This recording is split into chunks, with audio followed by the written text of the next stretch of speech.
Olá pessoal, como estão? Espero que sim, que estejam bem e felizes. Estamos aqui para mais um bate-papo, mais um programa, sempre trazendo pessoas especiais que têm vida com Jesus, testemunho, histórias. Convidei uma amiga que eu já conheço há muito tempo, você vai ouvir o seu testemunho, a sua história, você vai ouvir dela também alguns relatos aí, que eu creio que ela tem muitas histórias para contar, tá certo? Você que está pela 7.1 Super Sinop, fique até o final do nosso bate-papo, do nosso programa. Você está pelo YouTube, então se inscreva, comente e compartilhe também a nossa transmissão, tá certo? Fique até o final. Dalila, tudo bem? Boa noite. Boa noite, Fernando. Obrigado pelo convite. É sempre muito bom a gente ter contato com velhos amigos, né? Foi muito bom rever você e a Edné. Então, muito obrigado pelo convite, Que primeiramente. maravilha. Obrigado por ter aceito esse convite de bater um papo com a gente aqui. Tá Certo, bom? A grande pergunta do nosso programa, e eu quero começar com essa pergunta, é certo. como você conheceu Jesus onde você estava? Mas antes dessa pergunta, que é a grande pergunta do programa, que se apresente um pouquinho, fale um pouquinho quem é a Dalila. Certo, eu sou a Dalila, tenho 29 anos, sou casada com o pastor Guilherme. Nós estamos pastoreando a Igreja Verbo da Vida há 3 anos. Somos casados, vai fazer 7 anos, temos 2 filhos, o Cabelo de Fogo, que é o Israel, que tem 3 anos, e o João Guilherme, que tem 1 ano e 3 meses. E sou formada em jornalismo, né? Mas desde que me formei, decidi tirar esse tempo para me dedicar mais aos meninos e também ao chamado, né? Estar auxiliando o Guilherme. E sou tocantinense, não sou mato-grossense, né? Nasci em Palmas, no Tocantins. Morei durante muitos anos e fui criada em Alta Floresta. E em 2013 nós nos mudamos para Sinop, que foi onde tudo começou na minha trajetória com Cristo. Me conte lá então, e para quem está assistindo também, como foi esse encontro com Jesus, onde você estava, que Jesus te encontrou? Certo. Eu nasci num lar cristão. Meu pai ainda não é cristão. E a minha mãe sempre foi, né? Eu cresci, na verdade, numa igreja tradicional, bem do fogo. E eu cresci dentro desse contexto, mas eu sempre tive algumas indagações relacionado mesmo à doutrina, sempre que tive muita curiosidade em aprender, sempre questionei muitos pastores, né? Perguntava por que não pode isso, por que não pode aquilo, por que isso funciona assim? Então sempre questionava muito. E eu cresci nesse ambiente. A minha mãe não é uma mulher que tem chamado dentro dos 5 dons ministeriais, mas ela é uma mulher sempre que atuou no Ministério de Socorros e também é uma mulher muito de oração. Eu fui criada com ela num padrão de família ministerial, que é o que a gente vê, né, com padrão de pastores, ministros, que é você não falta culto por nada, você não vai num aniversário, não é negociável, se tem programação que não faz, que vai atrapalhar a programação de culto, não existia isso. Apesar de eu ter um pai que não era cristão e de ter uma mãe que não era parte de uma família ministerial. Então eu cresci com muitos princípios relacionados a isso, dentro daquilo que nós éramos ensinados, né? Então, tínhamos cultos sempre, nós estávamos sempre envolvidos em todos os cultos, em todas as programações, escola dominical, culto, vários cultos. Morava na igreja. Muito. Então, né, tivemos vários atritos ali com meu pai, às vezes ele ficava já de deixar a gente para fora de casa quando nós Chateado. chegávamos. Vive só para a igreja, reclamava, com certeza. Com certeza.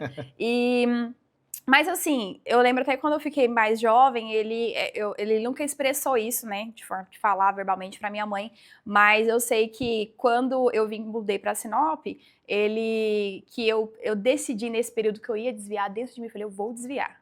Quando eu decidi isso, quando a gente se mudou para cá, eu percebi Veio a família nele, toda? veio a família Veio a toda, família que foi toda. nesse processo. Certo. Eu percebi nele uma gratidão por minha mãe ter criado a gente nesse contexto de igreja. Enfim, então cresci nesse contexto de família, igreja tradicional, enfim, envolvida em tudo, mas dentro de mim sempre existia uma coisa tipo assim, existe algo mais. Meu coração sempre queimava muito pelas coisas do Senhor. Então sempre tive muito prazer nessas coisas, mas ao mesmo tempo eu questionava muitas coisas. Quando decidimos essa mudança, decidimos não, né? Meus pais decidiram por essa mudança para Sinop, gerou em mim uma revolta, base de adolescência, 16 anos de idade, estava no auge com os amigos da escola, toda aquela Que coisa. história é essa? Mudar de cidade? Não Isso, sei se eu vou, né? não. Tipo isso, da banda em si mesmo. E aí viemos pra Sinop, e quando nós viemos pra cá, eu vim com essa decisão, né? Aquela coisa que crente não serve nem pra desfiar. Mas vim decidida dentro de mim. Falei, vou desviar e eu não vou mais pra igreja, quero Vou viver aprontar. minha vida. Mas só Ninguém manda em mim. Só que olha que coisa interessante, Fernando. Deus nos criou para ser um ser tão relacional, de estar tão envolvido com outras pessoas. O Senhor não criou o ser humano para ele viver sozinho. Amém. Que até para desviar, você precisa ter relacionamento, você não desvia sozinho. Então eu lembro quando eu cheguei aqui, eu não conhecia ninguém. E aí ia para onde? Fazer o quê? Se eu não conhecia ninguém, não tinha relacionamento com ninguém. E eu sempre gostei muito de relacionamento, muito. Então, lá em Alta Floresta, eu lembro que eu aceitei a Jesus, eu tinha acho que uns 8, 9 anos de idade, o ato de levantar a mão, reconhecer Jesus como meu Senhor e Salvador, não fui porque tive entendimento, eu fui porque estava num congresso de crianças e aí o pastor fez o apelo, explicou, as crianças foram na frente e falei, não vou. Aí minha mãe foi lá e falou, você vai aceitar Jesus sim. E eu não vou, e virou aquela briga, ela falou, você vai porque você não aceitou Jesus ainda, você vai, foi desse jeito. Mas eu entendo que quando a gente faz uma confissão pública, mesmo que eu criança, sem entender o que estava acontecendo, eu entendo que pode acontecer no reino espiritual. Então eu disse sim para Jesus publicamente e aí a partir daí eu tenho certeza que o Senhor começou a escrever a minha história. E lá com 12 anos eu tive uma experiência sobrenatural, que foi receber o batismo no Espírito Santo, começar a falar em outras línguas, que era muito tradicional também da nossa igreja, ser revestida mesmo com o poder. E vivi essa experiência. Quando viemos para Sinop, passei por essa fase aí de adolescente, chegamos aqui. Quando chegamos em Sinop, decidida isso. Só que aí uma prima minha, a Tainá, não sei se você lembra dela, uma morena, autona. A Tainá me falou assim, Dalila, me ligou, falou, você sabe essa morena em Sinop, tem uma célula. Vamos participar da célula? Aí eu falei, pensando, vou pra célula, não sei o quê. Mas eu sou uma pessoa que gosta tanto de relacionamento, tanto de outras pessoas. É o que você tinha. Que eu tava com a necessidade de ver gente. Tinha 2 meses que eu tava morando aqui, tava indo pra escola, fiz umas amizades assim, mas eu tava com muita necessidade. Quando eu cheguei lá, as luzes baixas, tava tocando uma música, o pessoal orando em outras línguas, e eu fiquei uau, porque até então na minha cabeça só era crente quem era daquela religião que eu pertencia. Tá bom. E aí a minha... eu imagino. Aí a minha mãe, assim, com muito confronto comigo, vamos pra igreja, eu não queria ir, muito resistente. Então ela me deixou participar dessa célula, porque, tipo assim, qualquer coisa que relaciona a igreja, você pode ir. E aí fui, e eu fiquei, cara, é esse lugar que eu quero ficar, que era a igreja que nós nos conhecemos. E a sua mãe estava em outra igreja? Minha mãe é assembleia até hoje. Ô, glórias! Da Belém. Da Belém. Ô, glórias! Foi nessa igreja que eu fui criada. Eu tenho um carinho muito grande, né? Eu fiquei 10 anos na Assembleia Belém. Eu tenho um carinho muito grande pela Assembleia, né? Na igreja, às vezes, a gente toca algumas músicas que são mais pentecostais. Eu amo, tenho raízes assembleianas. Então, ela tá lá até hoje e ela vai, às vezes, na nossa igreja, nos visita, mas sim. Ela tá lá na Assembleia. E aí, eu fui nessa célula no sábado, aí no domingo fui pra igreja, reconciliei, porque até então eu estava desviada, né? Dentro de mim eu desviei. E certo. Aquela coisa de adolescente, foi bem engraçado. E o meu encontro com Jesus foi nessa fase, foi aos 17 anos. Então foi um momento que eu tive uma fome mesmo, um desejo por Deus. Foi nesse período da minha vida, aos 17 anos. Que eu, 17, estava no 3º ano do ensino médio. Uhum. E aí fui para a igreja, me apaixonei pela visão. Nós, na época, eu fazia parte, era associados à Vinha, né? A Vinha, da Videira. Então, assim, teve todo aquele envolvimento com a igreja e eu me dedicava 100% para a igreja. Então, todos os planos que eu tinha feito naturalmente, tudo que eu tinha idealizado na minha cabeça, né, sofismas mesmo do diabo, pensamentos lançados contrário para desviar-se do plano, do propósito de Deus. Graças a Deus, o Senhor foi mesmo uma intervenção divina. Eu percebo que essa mudança da minha família para Sinop foi uma intervenção divina até com a minha própria vida, porque lá em Alta Floresta eu já estava indo para um caminho que seria um caminho de perdição, mesmo dentro da igreja, né? Meus desejos e os meus objetivos de vida eles já tinham mesmo mudado, não era mais a questão da igreja. Sim. Então, quando eu chego aqui e aí eu me envolvo com a igreja nesse nível, eu lembro que tinha corte na época, eu cheguei e falei, nossa, que bobeira esse negócio de corte, que nada a ver isso aí. Tá parecendo a minha igreja, lá não pode nada também. Eu falei, nossa, que bobeira isso aí, pastor, ele tem que fazer corte. Só vou beijar no altar. Eu falei, negócio besta. Aí, enfim, me envolvi tanto com a visão que eu passei a ser, meu Deus, desejosa da corte. A partir de acho que eu fui pra lá em abril de 2013. A partir de abril de 2013, eu nunca mais me relacionei com ninguém, até o meu marido. Olha só. Até, eu queria fazer corte também, mas ele não quis. Aí, Não vamos forçar tanto, né? Dei o livro pra ele ainda, corte versus namoro, lê aí. No começo ele me enrolou ali, me enganou, achei que ele ia mesmo Vai fazer que corte, passa mas... o amor da sua vida, né? não Você rolou, não quis não. arriscar. Enfim, então foi ali mesmo, nessa igreja, que eu tive esse encontro com o Senhor, de entender que eu tinha um chamado específico, individual, que começou, e nem foi no encontro, tá? Foi de me envolver com a igreja local, O que foi acontecia na igreja. de servir na igreja, de me envolver com a célula, de me relacionar com as pessoas. Não tinha participado de nenhum encontro, porque geralmente as pessoas assim, nossa, encontro sobrenatural quando vai no encontro. Mas o meu encontro sobrenatural com o Senhor foi no dia a dia. O envolvimento com a igreja local, que pra mim a igreja local ela tem um poder sobrenatural. Assim, um parênteses ali, mas uma coisa bem interessante de falar que participei junto com você, obviamente, da igreja nessa época, e foi assim, a igreja ela teve um auge, não só a nível de Sinop, né? Mas muitas pessoas ali foram encontradas pelo Senhor, foram alcançadas e tiveram os ministérios ali realmente confirmados, e muitos ministérios foram ativados e iniciados nessa época, né? Isso mesmo. Então, meu coração, ele ficou assim, meu Deus, queimava mesmo. E aí, eu jovem, não tinha o que fazer, então o que eu fazia? Servia na igreja, ficava 24 horas na igreja, lia muita Bíblia, jejuava muito. Então, e essa intensidade em ler a Bíblia, em ler a palavra, foi onde eu fui encontrada mesmo por Jesus. Entendi que eu tinha um chamado, que eu tinha algo para fazer, para o Senhor, para o reino dele, e eu entendi que era aquilo que eu queria para minha vida. Então, o meu plano de fazer engenharia mecatrônica foi abortado, eu comecei a fazer o curso que tinha lá, o telepresencial. Então, eu mudei toda a rota, que eu tinha um plano, era passar no curso e ir embora, morar fora e viver minha vida. Achando eu que ia viver do quê, né? Meus pais iam ter que bancar esse sonho que eu tinha realizado. Mas... Então, foi nesse momento ali que os planos naturais, aquilo que eu tinha pensado, o Senhor mudou completamente a rota e eu comecei a viver mesmo uma aventura com Jesus de estou apaixonada por isso aqui, eu quero isso para minha vida. Então, lá eu já entendia que eu ia casar com um pastor. E minha mãe até lembra hoje que eu sempre falava disso, eu vou casar com um pastor. Dizer que ia ser pastora, eu sabia que eu tinha um chamado, mas eu sabia que eu ia casar com um pastor. Então, eu vou casar com um pastor, vai ser assim. Então, eu falava coisas assim. E dentro do meu chamado, eu tenho um chamado mais para fora, atuo mais um pouco na área de evangelismo, eu gosto muito disso. Hoje também dentro do ofício do mestre, nossa igreja ela tem uma plataforma que possibilita muito o ensino, então fluo também nisso, mas na época eu sabia, tipo, vou casar com um pastor, vai ser essa a minha vida. Então os planos naturais, eles saíram todos de cena e entrou mesmo os planos de Deus. Então o meu coração ali foi alcançado por Jesus nesse momento, nessa fase, 2013, foi onde o Senhor marcou. E eu sou muito grata, apesar de todas as coisas que aconteceram na igreja, né, posteriormente. Sim. Mas eu sou muito grata pela igreja, né, pelas pessoas, pela minha liderança que me alcançou naquele período, que foram homens e mulheres de Deus, que influenciaram.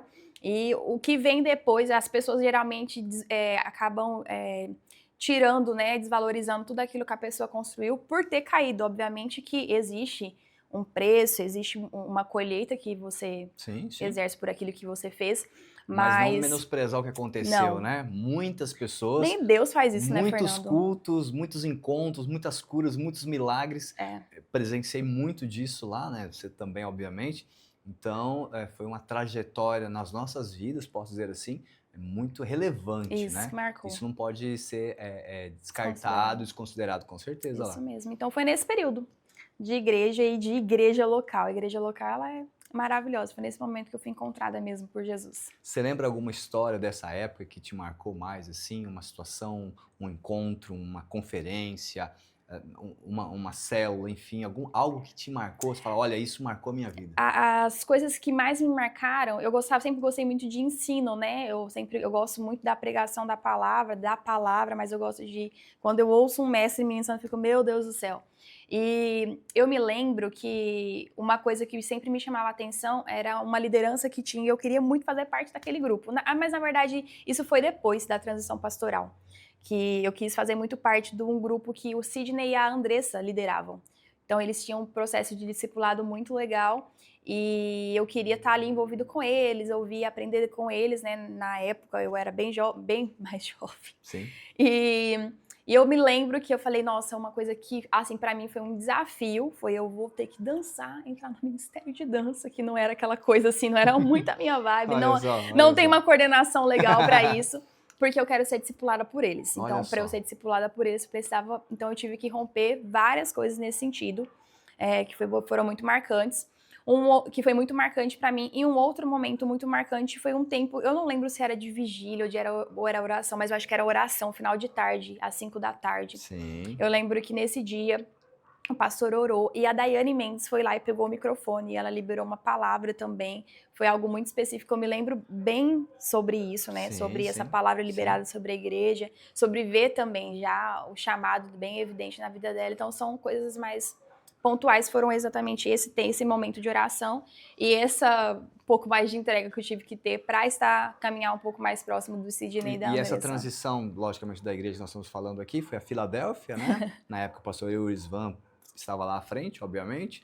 E como foi essa transição para o Verbo da Vida? Ou você teve uma outra igreja que você participou antes do Verbo? Não, eu fiquei lá, né, depois que o pastor, na época, cogitava-se de ser o Ryan, e o Ryan foi embora, enfim, e o pastor Wellington veio. Então, Certo. eu fiquei com o pastor Wellington e com a pastora Cida, acho que 1 ano e meio ainda.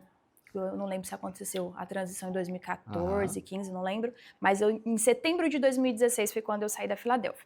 E até então, o meu desejo era, vamos lutar por essa igreja, vamos reerguer essa igreja, pastor, não larga, não solta, a gente tá com você.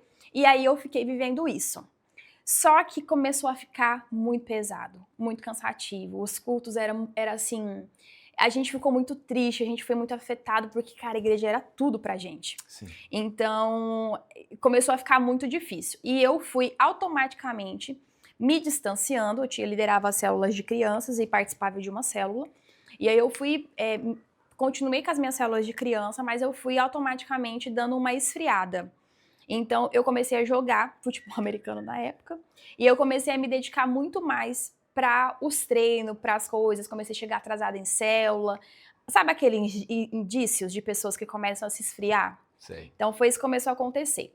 E aí eu lembro que já tinha saído muita gente na igreja, eu acho que a gente estava em umas 80 pessoas só, então todos os meus amigos tinham saído, tinha ficado a Valéria, que não sei se você lembra dela, a Val, e a Luana Ferdinando, que eram pessoas que eu tinha mais próximas. Sim, sim. E aí eu lembro que um dia eu encontrei a Dani Camargo, que hoje é Daniela Mello, e a Daiane, numa aleatória, assim, numa pizzaria, elas já estavam em outra igreja. E aí a Dai falou, amiga, vamos numa conferência que vai ter lá em Brasília, do Gustavo Paiva? Eu falei, vamos. Isso era em agosto. E Gustavo Paiva já tinha ido lá já com Nova tinha Geração. Foto com ele e tudo. Ele, a Rafa tinha ido. E aí eu falei, vamos. Falei, vamos na conferência dele, que é o Nova Geração. Sim. Inclusive ele tinha dado uma pausa, voltou agora. E nessa conferência, aí eu fui nessa conferência em agosto de 2016. Nessa conferência, eles fazem um túnel. E eu passei nesse túnel, o túnel do fogo, recebe as palavras e tal. Eles atuam muito nos dons, né, do Espírito Santo. E eu passei nesse túnel e eu recebi a imposição de mãos das pessoas que estavam lá e eu recebi uma palavra sobre a gente não se limitar às 4 paredes da igreja. E logo em seguida, o Teófilo Hayashi ministrou uma palavra que veio muito de encontro com o que eu estava vivendo. Então, ali, o Senhor me sinalizou, tem alguma coisa errada com você, aliás, tem uma coisa errada com você, porque hoje você prioriza muito mais as coisas naturais do que as coisas espirituais. E aí, lá eu decidi que eu ia sair da igreja. Foi assim. Aí eu voltei e eu fui falar com uma amiga, eu falei, olha, né, eu quero conversar com você, porque várias vezes ela já tinha vindo pra mim falando que ia sair, eu ficava, não, você não vai sair, a gente vai reerguer essa igreja, vai reerguer essa visão. De repente era você. E aí eu me senti, né, eu falei, nossa, que hipocrisia, mas eu vou falar com ela. Aí eu falei, olha... Foi a época que você queria ficar e teve uma época, uma palavra que você queria pra sair. Isso, aí eu fui e falei com ela, eu falei, olha, Deus não tá me direcionando pra sair da igreja, mas a palavra que eu recebi foi que não dá pra ficar mais aqui. Porque o que eu vi é, cara, o negócio, sabe, o barco tá afundando, eu vou morrer junto, eu vou pular nesse barco antes que... Sei muito bem. Então, a sensação que eu tinha era essa. Então, quando eu recebi essa palavra e quando o Teófilo ministrou, eu falei, meu Deus, é isso. Então, eu decidi, eu falei, preciso sair da igreja. Mas eu tinha uma trava com isso, de sair da igreja. Então, na minha cabeça, eu não podia sair da igreja. É algo muito errado. Isso. E aí, quando eu voltei, eu falei isso pra ela. Ela falou, eu sempre fico tentando, você sempre ficava influenciando pra não sair, enfim. E ela falou, você vai pra onde? Eu falei, não sei. E aí, na minha imaturidade, falei, vou visitar umas igrejas para ver qual eu fico. Porque eu falei, igreja não é um comércio, não é mercadoria que eu vou ficar visitando para escolher uma igreja, mas eu deveria me encaixar em uma, né? Sim. E aí eu fui numa determinada igreja, e aí eu não me identifiquei. E aí uma amiga minha falou, olha, eu fui no Verbo da Vida e eu achei a igreja sua cara. Aí eu fiquei, não sei, nunca tinha ouvido falar da igreja, na época tinha acontecido alguns problemas com o pastor antigo que tinha tido, então ouvia assim uns resquícios, não tinha nada em rede social, eu falei, igreja é mó estranha, não vou nessa igreja não. Você falou, tô saindo de uma igreja e tá com algum problema, vou pra uma igreja que tem algum problema, eu não vou querer. Aí ela Você foi pesquisar. insistiu, pesquisei, achei algumas coisas na internet, enfim. Fui pro culto. Cheguei na igreja, falei, cara, é meu lugar essa igreja. Olha só. O louvor, a palavra. Aí lá eu encontrei tudo que eu sempre assim, procurei a minha vida inteira, né? Que não era uma vida tão grande até aquele momento. Mas, assim, tudo que eu sempre, assim, fui atrás, eu queria aprender a palavra. Uma igreja profunda. De ensino. Top. E, assim, na época era meu sogro que era pastor, e aí ele tava ministrando, então, assim, veio algo que veio, assim, muito de encontro com o meu coração. E aí foi nesse momento que eu fui pro Verbo da Vida, foi desse jeito. Aí eu fui, vi o louvor, falei, meu Deus, que isso? E aí fiquei na igreja, porque a nossa igreja, ela é, né, pentecostal, então tem os requisitos, não é da Assembleia não, brincadeira, mas... Tem um reteté ali. Isso, tem um reteté. Ô, glória! Isso, e aí foi nesse momento que eu vim para o Verbo da Vida e eu entendo que foi o lugar que Deus me plantou mesmo e acredito mesmo que hoje tudo que nós estamos vivendo, quanto igreja, quanto família, foi, obviamente, por o Senhor ter me encontrado, colocado pessoas na minha vida, mas de ter dito sim mesmo para viver aquilo que o Senhor tinha. Então foi nesse período aí, 2016. É, mais ou menos isso aí mesmo. Eu fiz uma visita nessa igreja, inclusive. Foi? Na época o GDI estava tocando bateria. Ah, GD. GD estava na bateria. Aí eu fui visitar a igreja, porque eu já tinha saído da Filadélfia, nós estávamos na Videira, porque como era associado, eu falei, gente, para que igreja que eu vou? Na época eu fiquei na Vinha ali algum tempo, na Videira algum tempo. E também por algumas questões a gente acabou saindo da igreja. Né? Algumas questões lá internas lá da própria igreja, no caso. Não vem ao caso detalhes, mas enfim, todavia, entretanto. E aí eu fiz uma visita no Verbo da Vida. Mas só fiz uma visita, foi só um culto. Foi acho que um culto de quinta-feira, era ainda na região central, se não me engano, na Itaúbas que tinha, não? Eu não lembro certinho, mas era... Ela era antes no Ventanas e depois ela mudou para Itaúbas, ali onde é hoje é a loja Constance. Exatamente, então foi nessa época aí. E aí foi um culto só, depois aí acabamos mudando e nos achamos na Renovada. Estamos até hoje, né? Agora com a congregação da Renovada Church, mas renovada, enfim, estamos aí nessa situação. E como que foi esse encontro com o seu amor dentro da igreja? Então, aí cheguei no Verbo da Vida, já fazia faculdade de engenharia elétrica na época, que eu tranquei quando nós nos casamos e a gente foi para Campina Grande fazer uma escola chamada Escola de Ministros. E aí, eu lembro que eu cheguei na igreja, eu tive alguns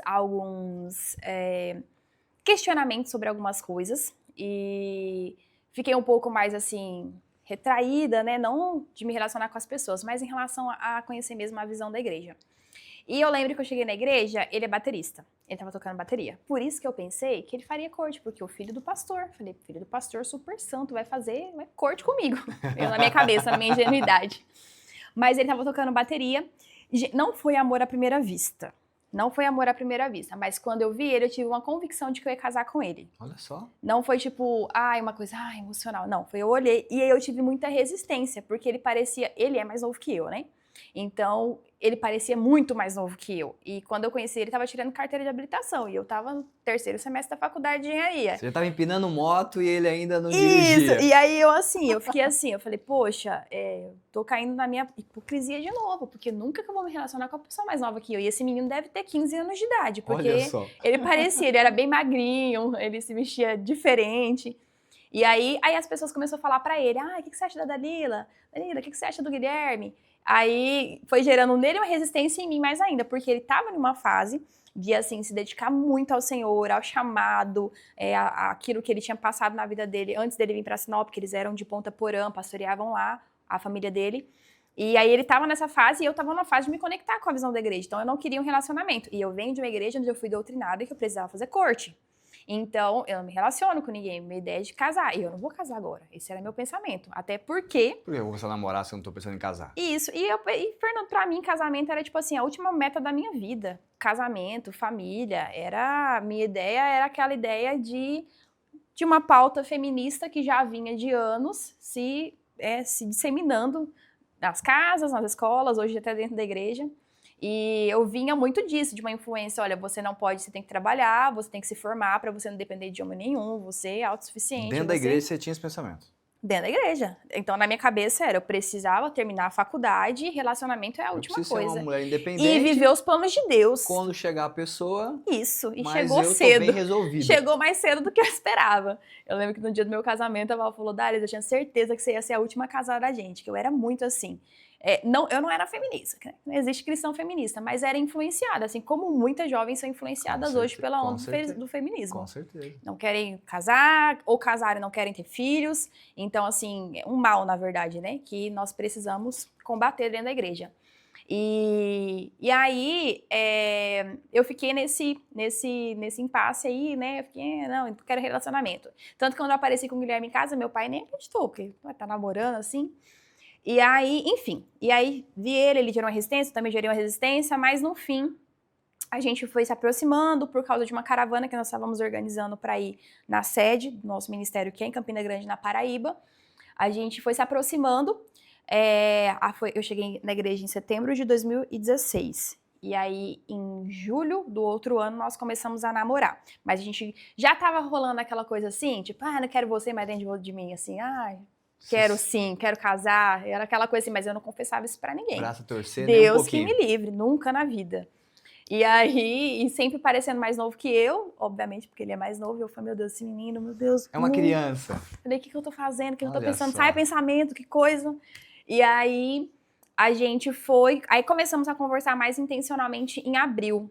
Já tinha aquele sentimento ali, da parte dele eu também já percebia, mas a gente começou, e a gente nem conversava no WhatsApp, não existia nada, não era assim, ele era bem assim, sempre foi muito sério, e eu ia atrás do cara, né, porque afinal o método não mudou, não é a mulher, é o homem ainda, então... Você estava ali. E aí... Existiam alguns sinais, mas... Aí em abril eu quebrei meu pé, aí quando eu quebrei o pé, aí a chave virou nele. Então quando eu quebrei o pé, ele foi aquele sentimento de eu tenho que cuidar de você, aquela coisa toda. E aí, ele começou a se aproximar dessa forma e começamos a conversar, nos conhecer em abril. E aí, em julho, ele me pediu namoro. Fomos para esse evento que a gente estava organizando a caravana, que é o JPN, Jovens para as Nações. Fomos para esse evento, aí lá, tipo, é esse mesmo que a gente quer. E aí, ele me pediu oficialmente que aí, em agosto, eu fui de novo para a conferência do Guga, porque começou a fazer parte da minha agenda, a conferência deles. E aí eu ia para essa conferência e ele me pediu namoro nesse período. Aí eu queria fazer corte, dei o livro da corte, todo aquele rolê, não queria fazer corte, enfim.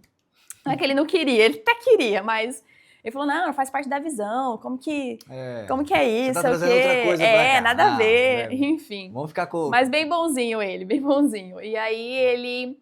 Aí conversou com os meus pais, me pediu em casamento, então a gente namorou de 2017 até 2018, agosto do outro ano, e aí ele me pediu em casamento em agosto de 2018, e em fevereiro nós nos casamos.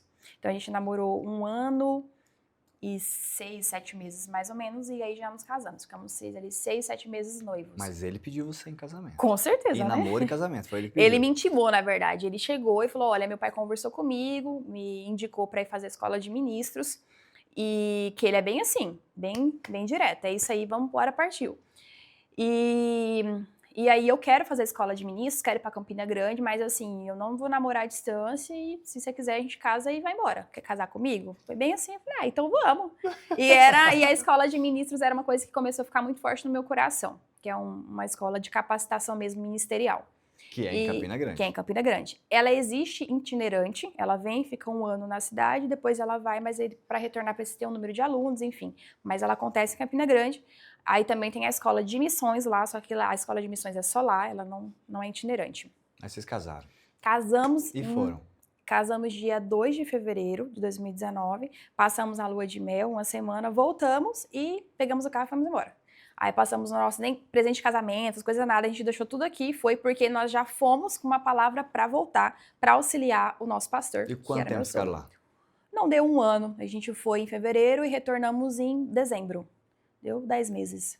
Que a escola tem esse tempo de duração, começa em março e encerra final de novembro. Então vocês foram casados para essa escola? Isso, foi maravilhoso, Uma meu casa Deus. lá, alugaram algum... Alugamos um apartamento. E...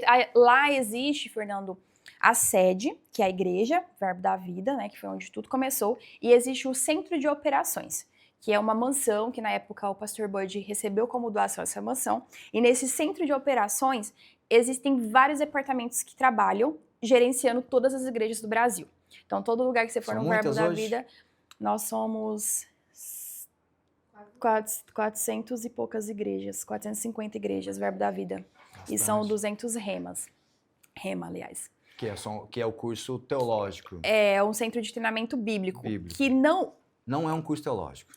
Não. Não é. Ele é um centro de treinamento bíblico, é para você ser treinado mesmo como cristão. Uhum. Então, esse centro de treinamento, ele não é do Verbo da Vida, ele é do Rema, lá de Tulsa, em Oklahoma. É uma escola que foi uma palavra de Deus sobre o irmão Reagan. E o nosso apóstolo, o fundador do Ministério Verbo da Vida do Brasil, foi um aluno do Rema nos Estados Unidos. E trouxe pra cá. E lá ele recebeu uma palavra de vir para o Brasil, trazer a palavra para as pessoas serem libertas. E aí ele pegou a mulher dele, a Kombi, e veio embora para o Brasil e começou a plantou o Verbo da Vida. E depois que plantou casou o Verbo da Vida... Tá parecendo uma história. Foi um pouquinho antes, casou e foi fazer o Rema. E aí foi... bem parecido até. Bem parecido. E aí ele veio pro Brasil e aí foi assim que se espalhou o Verbo da Vida. E o Rema ele chegou depois, porque é uma visão de lá, então a gente segue a visão do Rema nos Estados Unidos. Vou atrapalhar a conversa, mas enfim. O Rema, ele é dentro do Verbo da Vida. Ou não? Não. Tem algumas igrejas ou alguns lugares que tem Rema que não é da Verbo? Existe alguma coisa? A gente tem uma igreja em São Paulo, em São Paulo, Bauru, que ela não é uma igreja Verbo da Vida. E tem o Verbo? Tem o Rema. O Rema, perdão. Isso. Ela é uma igreja associada, mas ela não é uma igreja Verbo da Vida. Entendi.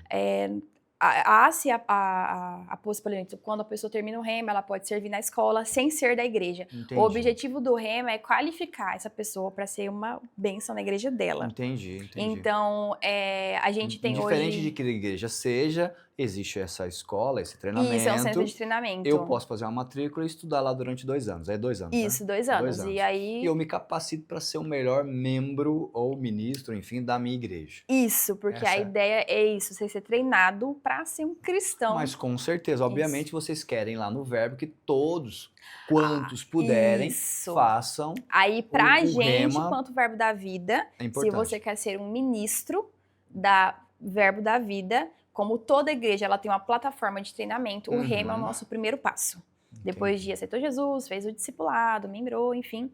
O Rema, ele é a nossa, como um avião, a gente sempre fala, né, na igreja. Então, o Rema, ele é a nossa asa do avião direito. Entendi. E aí a gente tem igreja, tem o esquerdo, enfim. Sim, entendi. Então, o Rema, ele é o que dá... O Rema, ele traz muita maturidade de uma forma muito rápida para o cristão. É como se fosse o curso de maturidade cristã? Ou o curso de maturidade lá... Lá era quanto tempo? 6 meses e depois o CTL mais 6 meses, acho que dava 1 ano de curso mais ou menos. Né? É tipo isso, mas é mais parecido com o telepresencial. O telepresencial. Isso. Entendi. Só não tem tipo matérias como plantar igreja, coisas assim, porque ele não é específico para o chamado, os 5 dons ministeriais. Entendi. O Rema é mesmo para uma capacitação do cristão, quanto cristão. Nasceu de novo, o Rema ele vai te Vamos dar voltar lá. Vocês isso. Foram lá, fizeram lá o treinamento de vocês lá 1 ano e pouquinho? Isso, 10 meses deu. 10 meses vieram para Sinop, voltaram para Sinop. Isso. Para auxiliar já aqui os pastores, que no caso... Meu sogro, pastor Gilmar. Pastor Gilmar, seu sogro. Isso, então a gente tinha mesmo no nosso coração o desejo de ir, ser capacitado e retornar para Sinop, para auxiliar ele na igreja. E só estava ele como pastor aqui da cidade na época? A gente já tinha, acho que tinha um pastor auxiliar, devia ter 2 pastores auxiliares e o Guilherme foi levantado depois, então possivelmente eram 3 pastores auxiliares e o pastor Gilmar. Aí vocês estiveram aqui para poder auxiliar já. Isso, então a gente liderava os jovens antes de ir, aí nesse período que ficamos lá, um pastor auxiliar assumiu, ficou nesse período, retornamos em dezembro, e aí 2020 a gente reassumiu a liderança, que na época é o Fly, continuou o Fly ainda, né? E a gente ficou liderando o Fly 2020, 21. 2020, 21, né? 2020, 21, isso mesmo. A Larissa me ajudando ali, lembrar das coisas. Temos uma pessoa aqui que está soprando algumas informações. Ela é nossa, meu auxiliar em tudo, a Larissa é uma bênção na nossa vida. E então foi isso, retornamos. Quando retornamos, a igreja já estava nessa localização nova, que foi terrenos comprados, ali instalado, a gente brincava muito, parecia um frigorífico, né? Um barracão levantado branco, ninguém sabia que era igreja. Que é ali próximo de onde vai ser construído o World Trade Center. Isso. Que é o famoso prédio do redondo. Isso, não sei como vai ser aquilo, mas... Mas vai acontecer. Vai acontecer, então tá numa localização boa ali agora, muito, né? Muito Talvez boa. no início não era tão boa assim. Talvez não, poucas e construções. Assim, isso. É uma igreja no meio do nada. Isso, e assim, Falava que era frigorífico lá? A igreja, o barracão branco, grandão, aí a gente parece um frigorífico. Tudo certo. Aí a gente ficava brincando com isso. O importante é o que acontece ali dentro. E é fácil de ensinar as pessoas a localização, assim. Então, quando a gente tornou, já estava ali, né, numa estrutura bem, improvisada mesmo, processo de construção, enfim, de várias coisas. E é grande lá, né? Bem grande. E aí a gente ficou, então, 2020, e aí pandemia. Foi quando aconteceu a pandemia, 2020, né? Foi 2020 que aconteceu a pandemia, e aí ficamos naquele formato lá, né, liderando jovens, fazendo live, todo aquele negócio. Distanciamento depois, máscara... Isso. Enfim. E a igreja, ela volta diferente, né, pós-pandemia, então foi bem desafiador. Como que foi para vocês lá? É um assunto, logicamente, não vamos entrar em detalhes de pandemia, mas como que foi para a igreja de vocês a pandemia? Teve igrejas que no caso, teve igrejas que nessa época da pandemia até cresceram mais, porque as pessoas tiveram ali o online, enfim, depois da volta deram um boom, teve igrejas que sofreram também com isso. Como que foi para vocês? A gente tem uma visão, né, enquanto Verbo da Vida, nós somos o povo da fé. Então, a gente sempre creu muito na manifestação mesmo da palavra, mesmo nesses tempos difíceis. Então, a gente até brinca com as pessoas que vêm de fora, que também vocês devem ter percebido isso, que a gente não sentiu tanto pandemia, economicamente falando. Para a igreja na época, obviamente houve desafios, porque a pessoa vai deixar de comprar comida, pagar coisa em casa para dar o dízimo e oferta. Então, eu não era tão envolvida nessa logística de organização, de financeiro, mas eu sei que houve-se sim um desgaste nesse sentido. Sim. Mas esse pós-pandemia foi mais aquela estranheza, algumas incertezas, mas eu acho que voltou de uma forma boa, não voltou ruim, não. A gente aprendeu a se adaptar com o novo mesmo, mas voltou de uma forma boa. Algumas pessoas pararam de congregar e outras novas chegaram, porque pós-pandemia todo mundo querendo Deus na sua vida, né? Sim, então a gente né? vivemos um tempo de expansão mesmo, assim, na igreja, de expansão e de crescimento. E vocês trabalham lá na igreja, entrando nesse detalhe, vocês trabalham são cultos na igreja, obviamente, né? É uma igreja, então tem cultos ali abertos, né? A população, cultos abertos. No mínimo, né? No mínimo, né? Essa é a ideia, né? Enfim, abertos, né? Assim, as pessoas podem entrar à vontade e o que acontece ali, as pessoas ficam sabendo. Isso. Enfim, é um culto, né? E vocês trabalham também com os pequenos grupos. Isso, o Guilherme sempre teve no coração dele, desde a época que nós liderávamos o Fly. Na época a gente tinha o Fly Out. Então, é uma visão bíblica, né? É uma visão mesmo. As igrejas aconteciam na época de Jesus nas casas, de casa em casa. Sim. E a gente percebe também que é uma forma de pastorear e das pessoas serem pastoreadas mais próximos com as casas. Então, esse é um projeto que estava no coração do Guilherme, e quando nós assumimos a igreja, esse projeto, ele continuou no coração dele. Então, hoje a gente chama de VC, que são os Verbo Casa, e o formato do Verbo Casa é comunhão com a palavra, com os irmãos e, obviamente, com o Senhor, e as pessoas serem pastoreadas. Hoje nós temos como visão da igreja, né, uma visão mesmo do pastor, que é meu marido, mas a gente tem uma visão como todo na liderança, que é a visão de Deus que Deus trouxe para esse tempo como igreja local, que as pessoas sejam salvas e cheguem ao pleno conhecimento da verdade. E nós temos uma missão que é de acolher as pessoas, amar essas pessoas e enviar, impulsionar elas para o propósito delas. O Verbo Casa, ele é uma plataforma não só para as pessoas serem acolhidas, amadas e enviadas para o seu propósito, como também de treinamento. Nós somos uma igreja que a gente estimula muito as pessoas a chegarem ao ao plano mesmo de Deus para a vida delas. Então, a gente tem programas de treinamento ministerial, a gente tem um programa de treinamento com os nossos pastores auxiliares, que a gente tem um time de 6 pastores auxiliares e as suas esposas, que atuam em áreas distintas dentro da igreja também. E a gente tem o time de ministros, que são os ministros licenciados, que é um processo de licença dentro do nosso ministério. Então, você ficou ali em treinamento, Fernando. Então, a gente vai trazer você para perto, você faz parte da equipe ministerial. Então, você vai poder ir para o Verbo Casa ministrar lá, começar ministrando lá. Aí, você é avaliado dentro disso, você é orientado sobre isso, ministra no culto. Nos cultos de quinta, você vai ter a oportunidade para ministrar no culto de quinta. A gente vai identificando qual é o seu chamado, para aquilo que você foi vocacionado, te direcionando para isso. Dentro do nosso ministério, por termos o Rema como uma plataforma que é uma escola, então a gente consegue desenvolver as pessoas que têm chamado para mestre. Então, identificamos esse chamado em você. E vai nas aulas, vamos impulsionar você para isso, vamos te licenciar, que é levar você para a nossa conferência de ministros e apresentar você como um ministro oficialmente em treinamento. E se você tem o chamado para mestre, nós vamos indicar você para professor do Rema. Olha só. Só que aí existe um questionário doutrinário que precisa ser respondido, enfim, alinhado à visão. E aí você começa a dar aula, porque os professores do Rema hoje, a gente tem professores em todo o Brasil, até fora do Brasil também. Então, por exemplo, se você vai dar aula no Rema, temos 24 matérias e você gosta de matérias específicas, o senhor te usa em área específica, cura, evangelismo, gosto de matérias de histórias, Gálatas, Atos, história da igreja, escatologia.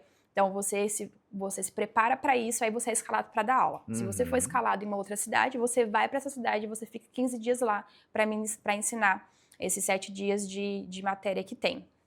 Então, o VC hoje ele é uma plataforma para a gente também de treinamento, para que a gente possa identificar o chamado das pessoas. Entendi. Então, os líderes desses pequenos grupos, que é o VC, Verbo Casa, quem ministra é um desses ministros. Isso, quem monta a escala das pessoas que vão ministrar, a gente tem um anfitrião, temos o líder ele sempre vai ministrar todos os meses, porque o nosso Verbo Casa ele não é semanalmente, ele é uma terça sim e uma terça... Entendi. Uma terça sim, uma não, e então depois tem uma um terça. líder lá nesse Tem um líder, ele faz grupo. tudo. Aquele sistema de célula, só que a gente não tem o objetivo de crescer aqui, vamos multiplicar, gerar outro líder, não é essa a visão. Sim. Então, se Mas cresceu como vocês muito... têm ministros, homens ali, homens e mulheres? Homens e mulheres. Ok, que estão sendo treinadas, eles são enviados também para esses pequenos grupos para ministrar ali também. Isso. E automaticamente são treinados com essa ministração. Isso. Grupos de 10, porque precisa 15. começar por algum lugar. Sim. Né? Então, a gente não pode simplesmente pegar a pessoa e colocar lá no fogo. Lógico, vai ministrar com certeza. num culto. Obviamente que existem pessoas que têm um chamado genuíno, que fala e, enfim, que ministram bem. E aí, a gente já... Antes de a gente desenvolver essa plataforma de treinamento, já ministrava nos cultos de quinta, mas a gente foi desenvolvendo outros formatos, a gente tem desejo de alguns locais. A gente tem uma congregação que é lá em Matupá. E aí que é um pastor daqui, que nós viemos para lá, assumimos essa igreja. Abriu uma igreja lá então, uma congregação ligada aqui. Isso, então a gente tem uma igreja Verbo da Vida lá, que é uma congregação ligada à nossa. E aí a gente envia também uma vez por mês um ministro para ir lá ministrar. Ali em Lucas do Rio Verde existe uma igreja Verbo da Vida que também é congregação, é uma igreja independente. O pastor de lá agora também quis fazer uma conexão, então a gente vai enviar também ministros para ir lá, serem treinados, ministrar. Enfim, então a gente, no nosso coração, a gente tem muito desejo de cumprir aquilo que Deus tem para nossa vida, mas tem muita gente com chamada dentro da igreja, muita gente boa, com unções, e a gente entende que a gente precisa ser alguém que vai ser como uma plataforma mesmo de crescimento para que essas pessoas vivam o chamado e o propósito dela para a vida delas. Então, o VC, para a gente, hoje, ele é uma plataforma muito boa para esse treinamento que o Senhor tem desenvolvido e colocado mesmo no coração do Guilherme. Como foi para você, enfim, para sua casa, estar à frente da igreja? Um desafio, meu Deus. Eu lembro em 2022, eu estava grávida do Israel e meu sogro falou, foi 2022 que a gente assumiu a igreja, né? 2022, a gente assumiu. É o ponto, gente. Tá aqui, gente, ela me ajuda muito. 2022, Israel nasceu. Então, em 2021 eu descobri que estava grávida, em 2022 Israel nasceu. Aí eu estava fazendo faculdade nessa época, eu era diretora do Rema também, na época, que hoje eu não sou mais. E aí, quando vieram com essa ideia, eu falei, gente, essa galera é maluca. Porque o Guilherme tinha 23 anos de idade e eu tinha 25. E como é que vão colocar uma... E assim, uma igreja onde a liderança teve alguns problemas, e aí você chega, qualquer cadeira que você coloca no lugar que você muda, é tipo, uau, mais uma igreja, onde o pastor estava desenvolvendo um papel maravilhoso. O meu sogro, não é porque é meu sogro não, mas ele é um baita de um apóstolo, ele treina pessoas, ele é muito bom. E aí, então, assim... Substituir essa pessoa não é fácil. Não, um desafio. A minha sogra, meu Deus, ela é uma mulher de sabedoria, as mulheres tinham ela como referência, a igreja voando no lugar novo. Eu fiquei, meu Deus, falei, gente, esse pessoal é muito doido. Por quê? A gente tem uma supervisão, a gente tem uma liderança de ministério, mas a gente tem supervisão de regiões. Então, nós temos o pastor Aguinaldo e a Adrina, que são nossos supervisores. E aí, quando meu sogro comunicou, eu tenho uma direção de Deus há 2 anos, que eu não permaneceria em Sinop, chegou o tempo e eu preciso sair daqui, que não é mais o local para eu estar. E então, o supervisor da região onde ele está hoje, que é o norte, que é no Macapá, falou, eu tenho uma igreja para te enviar, porque o pastor de lá está indo para o sul. E aí, falou, então você vai para lá. Você tem alguém para indicar aqui? Ele, sim, o Guilherme. Como assim? E aí, numa conversa lá, eles estavam lá na minha casa, o casal de supervisores do norte, que estava aqui para um evento do Rema, comentou, então tá, Guilhermão, a gente se vê no Macapá. Eu olhei assim, falei, ué, a gente vai para Macapá? Eu pensei na hora, falei, a gente vai fazer o quê em Macapá? Fiquei pensando, né? E até então eu não sabia, porque o Guilherme não tinha me contado, ninguém tinha falado nada. Aí eu fiquei assim, aí ele ficou meio desconcertado, vendo que eu não sabia. Eu falei, gente, esse pessoal... Aí eu falei pro Guilherme, ele falou, então, amor, é que assim, o meu pai, ele vai pra Macapá, ele vai agora pra lá, e ano que vem ele já muda pra lá. Eu fiquei, quem que vai assumir a igreja? Ele, então... o meu pai me indicou, mas eu acho que eles não vão topar, né? O nosso supervisor. Entendi. E a diretoria, até Tinha porque... que dar um ok ainda ali. Até porque é uma loucura, foi uma indicação. Eu falei, gente, falei, não quero isso aí não, meu Deus do céu.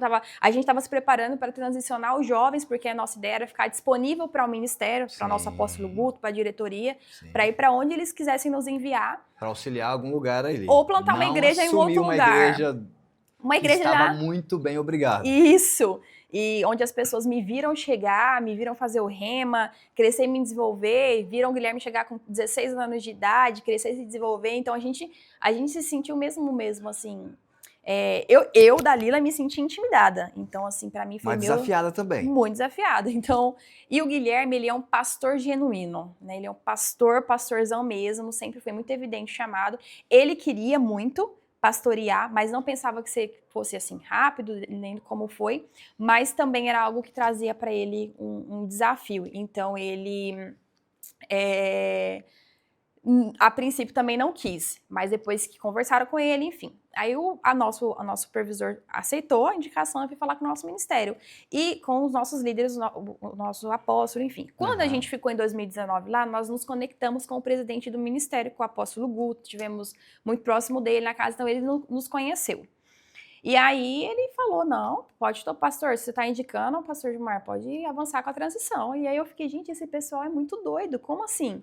E aí eu lembro que o apóstolo mandou um áudio pro Guilherme, falando pro Guilherme, olha, quando eu assumi a igreja sede, eu tinha tantos anos de idade, houveram desafios, mas a gente precisa começar. E aí trouxe um fundamento na palavra e falou sobre o pastor João, que também era foi o pastor lá na sede do Verbo da Vida, também assumiu muito jovem, antes dos 30 anos.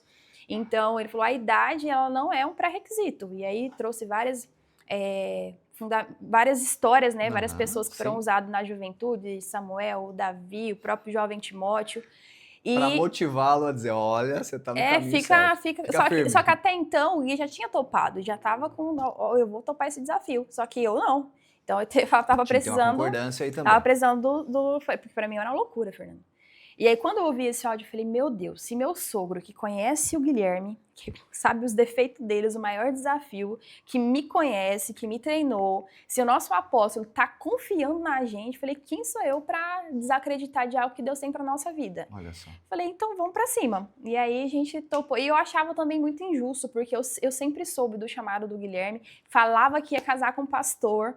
Então... E aí tá chegando esse momento, eu não tô querendo. E aí eu quero impedir. Muito mimimi você, eu acho. Não, muito, né? Falei, não, pelo amor de Deus. Então eu falei, cara, é injusto atrasar aquilo que Deus tem pra vida do Guilherme. E falei, então... Mas eu acredito que estando no seu lugar, a responsabilidade é muito grande. Estar à frente de um ministério, de uma igreja, liderar um povo, liberar uma palavra, estar à frente de mulheres, por exemplo, né? Talvez com mais bagagem, mais tempo de igreja. A voz que não são, eu com um bebê pequeno, então mulheres que já tinham uma história, pastores auxiliares bem mais velhos que a gente, com certeza, é um baita desafio mesmo. Baita desafio. Acho que isso tudo acaba colocando-se na balança, né? Mas aí queima-se muito o chamado de fato e a convicção em Deus, que é a hora e o momento certo. Isso. Porque eu digo assim, pode ser que seja o chamado, pode ser que seja tudo isso, mas se você for no momento errado, dá tudo errado. Isso mesmo. Se você for no momento certo, dá tudo certo. Né? Isso mesmo. Eu tenho uma máxima assim, ó, quem não serve, não serve. Mas quem só serve também, não serve. Então você tem que ser, sabe, você tem que entender. Não adianta você não estar disposto. Se você estava nesse trajeto, nesse trilho ali, uma hora ia acontecer. Isso. Aí se Deus falou que a hora era agora, que bom que vocês aceitaram. Isso. E como é que está sendo essa liderança de igreja, de mulheres, enfim, ali a igreja como um todo? Tem sido maravilhoso, eu tenho, assim, crescido muito em Deus, aprendi muito com o Guilherme, apesar, né, agora está com 27 anos, mas apesar de ser jovem, ele é um homem, assim, cheio de muita sabedoria, de unção, é algo assim, veio uma graça e uma unção sobre ele a partir do momento que, não que antes não fosse, mas houve uma mudança, assim. Vem toda uma autoridade, né? Isso, e ele sempre teve um jeito mais velhão mesmo, assim, de ser, o jeito dele, relacionamento com as pessoas, ele sempre gostou de estar com pessoas mais velhas, então sempre aprendeu muito. E o Guilherme foi treinado, né, para o que ele está vivendo hoje. O pai dele treinou ele mesmo para o chamado, então ele é um cara muito íntegro, é um homem muito de Deus, de muita unção. E eu venho crescendo muito nisso, porque ele é uma pessoa que sempre me puxa, que está me trazendo mesmo, me estimulando, acreditando em mim, potencializando aquilo que Deus tem para minha vida, falando para mim, olha, você tem um chamado, você precisa fazer isso. Ele não treina só os nossos pastores auxiliares, o nosso ministro, ele também me treina muito nisso. E a gente tem vivido um desafio com o ministério e crianças pequenas, que é bem desafiador também nesse sentido, mas nós temos pessoas que nos auxiliam, cuidam da gente, nos ajudam com nossos filhos, amam nossos filhos. Vem junto nas gravações. Isso, vem junto na gravação, a Lares mesmo, desde o início, tá? Meu Deus, tá? Desde que eu cheguei no Verbo da Vida, eu me conectei com ela, mas depois dessa fase mesmo ministerial, ela veio junto, ela faz parte. E eu ouvi até uma vez de uma ministra falando, olha, Dalila, todo mundo que se conecta à família pastoral e que serve a família pastoral, que está ali junto, que está servindo, se doando, essa pessoa, ela recebe tanto, que eu acredito que tem muito sobre isso, sobre a vida da Lares, ela sempre se doou muito para a nossa família, para os nossos filhos. Que bênção. E então tem sido um tempo de muito crescimento, né? Eu tenho me colocado mais naquilo que Deus me chamou relacionado às mulheres. Essa última conferência que nós tivemos foi uma conferência muito marcante, que eu optei por não trazer pessoas de fora, porque geralmente as pessoas, conferência, fora, músico, ministro. Então, a gente honra muito os nossos ministros locais, os ministros do nosso ministério, e nessa conferência eu trouxe, obviamente, a pastora Jaqueline Hayati, que eles são uma influência para mim ministerialmente, né? Mas eu quis ativar mesmo aquilo que nós temos com as esposas dos pastores e com a nossa liderança feminina. Então, eu preferi trazer elas para perto e colocá-las para ser as ministras da conferência. E, Fernando, é o que vive a igreja dia a dia, né? E assim, elas têm palavras, cada uma tem chamados bem específicos, mas receberam palavras sobre ministrar em eventos, ministrar para mulheres, em conferências, escrever livros. Nós temos uma esposa de pastor, que é a Adriana, que ela atua muito na área de sexualidade cristã, traz a visão bíblica para isso, ela é terapeuta, então ela tem crescido muito nisso e atua hoje num grande curso, né, nacional, que é um curso que dura 1 ano, ela é professora desse curso, ela é coordenadora acadêmica também. E elas têm tantas palavras, e eu ouço, sabe, o Senhor liberar sobre elas palavras de tudo igreja livro. Local, tudo é igreja local. Isso, e aí assim, de ministros que vêm de fora e liberando sobre elas, e quando a gente pensou na conferência, identidade, eu acompanhando o processo delas de crescimento, o processo delas de e se identificando com Cristo, com um chamado, para mim fazia todo sentido a conferência ser com elas.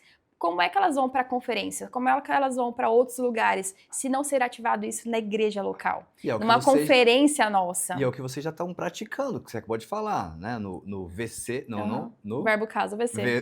VC, Verbo Casa. Vocês pegam essas pessoas, esses homens e mulheres, e colocam para ministrar na quinta-feira, enfim, para ativá-los, obviamente tem que ser ativados, treinados. E como não colocar essas pessoas numa conferência? E para elas foi muito importante. Foi assim, meu Deus, a nossa conferência, eu vou ministrar a preparação. A gente tratou, né? A gente tem as equipes de voluntários que se organizam em distintos departamentos. Então, a equipe que faz a recepção do ministro que vem de fora, não teve diferença nenhuma da Jaqueline. Montaram igual para cada uma delas. No dia que elas foram ministrar, houve uma honra, presenteou. Então, assim, a gente não fez uma diferença para elas sentirem. Estou ativando hoje aquilo que Deus mesmo me chamou para viver, no momento que tiver que viver isso, mas eu entendo que a igreja local ela é muito importante para ativar mesmo o chamado, o propósito, e para elas, mulheres, é muito importante. E para eu validar também a influência delas sobre as mulheres da nossa igreja.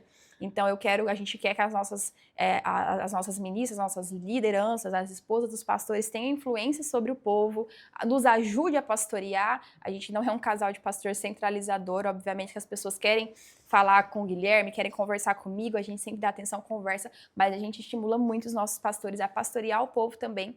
E a conferência, ela validou muito isso na nossa liderança feminina. As meninas ficaram, meu Deus, eu nem sabia que ministrava assim. Como que é isso? Porque geralmente as meninas ministram no culto de quinta também, né? Nos domingos é mais o Guilherme e os pastores auxiliares. Uhum. E eu ministro às vezes também, mas nos cultos de quinta a gente consegue fazer com que as pessoas ministrem, sejam mais efetivas ali. E aí não é todo mundo que está no culto de quinta, então eu nunca viro, às vezes, uma delas ministrando. Então essa conferência foi um marco. E todas as conferências, desde que nós assumimos a igreja, ela foi apontando para algo, sinalizando para algo.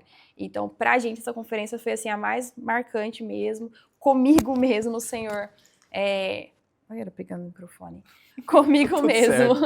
O Senhor, assim, me trouxe clareza daquilo que eu preciso fazer e viver para esse tempo. Então, a gente está muito animado, assim, com o que Deus vai fazer, tem feito nesse tempo como igreja mesmo. E é isso, assim, a conferência também é um lugar que eu gosto de me conectar muito com outras igrejas, eu sempre gosto de convidar as pastoras, as lideranças femininas, Carol, que é sua pastora, eu convidei para estar lá com a gente, foi com as meninas, testemunhou sobre uma palavra que ela tinha recebido na conferência do ano passado, que eu também tinha convidado ela. Então, convido a pastora a Cássia, a Gigliola, a Márcia, a Aline, a liderança da OMS. Eu gosto de trazer também, da OMS feminina, eu gosto de trazer para perto. E eu acredito que como igreja, corpo de Cristo, não igreja individual, igreja local, mas como corpo de Cristo, é muito importante a gente andar nessa unidade. Então, eu gosto de trazer elas para perto também nesse tempo. Amém. Queria te fazer umas perguntas aqui rápidas. Ai, meu Deus. Pra você responder rápido aqui. Certo. Não rápido, tão rápido.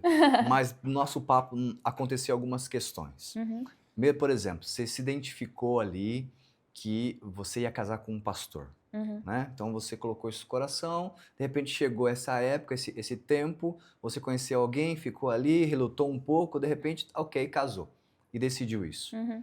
Existe uma moça, uma mulher agora, que está assistindo o bate-papo, esse bate-papo nosso, que ainda não está se relacionando com ninguém. Como identificar aí, olha só a pergunta. Eita Deus. Como identificar esse homem de Deus para sua vida? O que ela tem, qual que é o posicionamento dessa mulher? Porque hoje, no mundo que vivemos, né, existe relacionamentos muito fúteis, voláteis, muito rápidos aqui, ali, enfim. Você decidiu ter um relacionamento aí em Deus, esperou até o momento certo, obviamente, e você teve esse relacionamento, casou. Qual que seria o seu conselho como pastor agora, para quem está assistindo e está ainda aí aflita, talvez, está chegando uma idade, né? Talvez não conseguiu ainda o amor da sua vida ainda. Qual que seria esse conselho pastoral?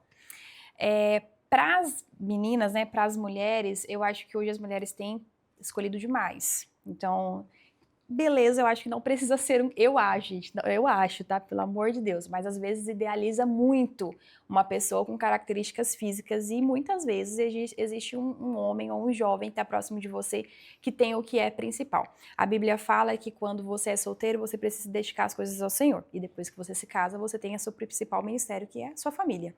Então, se você encontra uma pessoa, dentro do meu ponto de vista, cara, quando nós estamos envolvidos com o serviço na igreja, com aquilo que Deus tem para a sua vida, você não precisa, quando a Bíblia fala que buscar o primeiro reino de Deus e a sua justiça, as demais coisas lhe serão acrescentadas, ele não está falando, talvez isso, não, é as demais coisas. Então, quando nós colocamos Deus em primeiro lugar, as outras coisas vão acontecendo na nossa vida. Ele precisa ser nossa prioridade. Então, se você, mulher, encontra um homem que não quer compromisso com o Senhor, que não ama o Senhor mais qualquer outra coisa, essa já é um critério para você falar, opa, essa pessoa não é um homem de Deus para mim, porque ele vai precisar ser o cabeça da sua casa, ele vai precisar ser aquele que nos momentos difíceis vai levantar, vai orar, vai cobrir você em oração, obviamente que ele não tem uma responsabilidade pela sua vida espiritual, né, pela vida espiritual da mulher, mas ele também é aquele que direciona o lar espiritualmente. Então, a minha responsabilidade com a minha vida com Deus é minha, mas o meu marido, ele é aquele cara que, ele é o cabeça.